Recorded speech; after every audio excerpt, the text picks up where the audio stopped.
Lastly, open the plate box and make the default plates amount public. Next, open the level and add 2 pickup areas to the scene.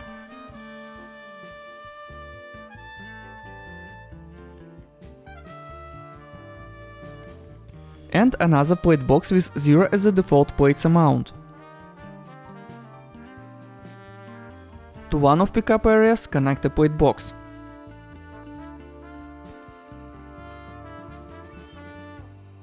And let's test it.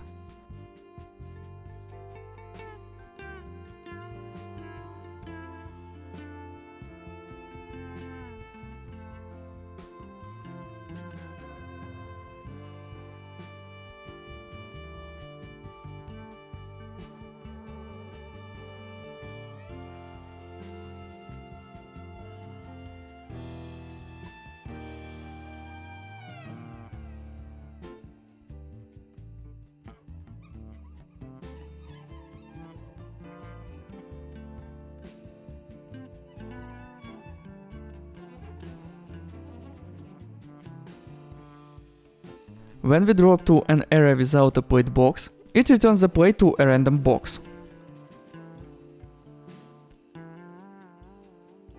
If we drop to an area with a connected plate box, it will always return the plate to the connected plate box. Thank you for your attention and see you soon!